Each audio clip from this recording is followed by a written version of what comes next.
Hello, I'm Philip Stoten. Welcome to Scoop Talk at SMTAI.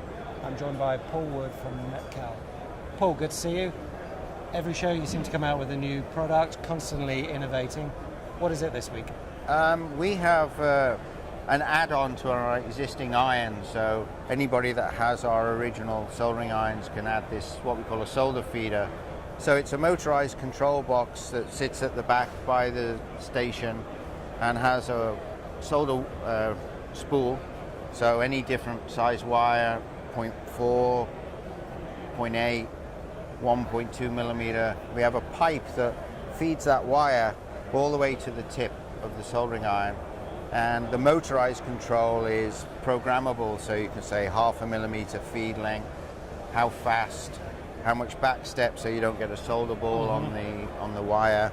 And these days operators, they need 3 hands, so you've got a component, they might try to be soldering a little chip, so they hold that with the tweezer, and now they've got to go and put some solder wire on, so they do that and mess the component up.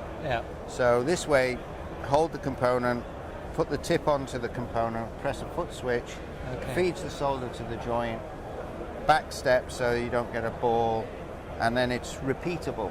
So whereas an operator might put too much on one or not enough on another. So that's what process engineers want these days, is repeatability. It's measurability, repeatability, data that they can look back on. And we had some funny requests, like in Asia where we were showing it at a show recently. It's only just launched actually. Could you lock the solder wire on the container so they can't steal the wire, because the wire's worth $50 and that's a lot of money. So we've even had to put a little lock on the spool so they can't take the solder wire away. That's curious, isn't it? Yeah. So. And you talk about strange requests, but one of the things I like about Metcal is everything you deliver to the market seems to be a solution to a real world problem. It's not kind of blue sky. It's operator has this issue. This is the solution for it. What kind of products were the operators that were looking for this making? Is it the miniaturization?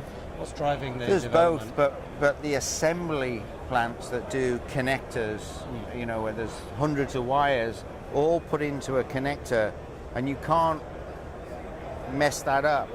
Because if you move anything, all the wires fall out that you haven't soldered. So production assembly of cables, connectors that get put in a board after the main board has been assembled. Let's say there's only one connector through plate going into a board, the rest is surface mount. Because most of these today, everybody's trying to go away from through plate to surface mount.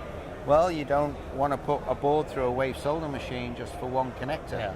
Now, if you do selective solder, that's another way, but it's a piece of capital.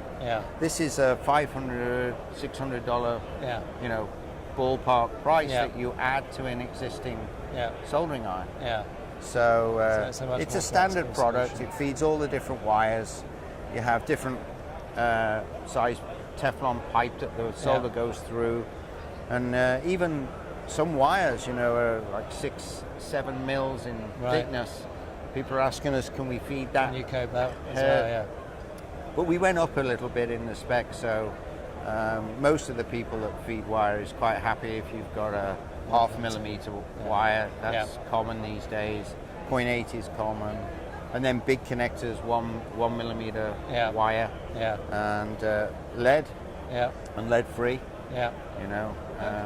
And then we've got a pinch wheel on it that you can put more pinch on, so it actually crimps the wire, so the flux releases better when you're soldering if it's pinched. So it's a nice product. And geographically, where are you seeing the most demand? You mentioned China, a lot of manual operation going on still in China. Well, I guess it's a global product. Everybody said they wanted it. And we've only just releasing it out, all over the world, demonstration machines going out. So I guess we'll see where it goes. But it's some of the people are doing a lot of assembly all the time, going like this, very tiring, whereas this is just pressing a foot switch. But then there's the people that have very high expensive boards that just can't afford to mess one board up. So it's a combination of accuracy and the the labour saving and the practical element. Well, we have a actually good making the install job base easier. of Metcal irons, Yeah. so once it gets published and it goes on the web and Yeah. goes out on different, Yep. you know, Yeah, and different media, Facebook and there's that. whatever, Yeah. social media, this is the type of product that people will just Yeah. order. Yeah. I don't think they'll necessarily, some will, but not all will want a demo. Yeah, no, it's one you can try, isn't it? Yeah, It's, so good stuff. Capital's different, you have to demo it, but this sort of stuff people are just ordering. Yeah, and should then give it a try, and then see if if they it like works. it, they'll Yeah. buy more. Good. Well, good Yeah. luck with it, Paul. Thanks for stopping by to tell All right. us. Thank you. you. Thanks.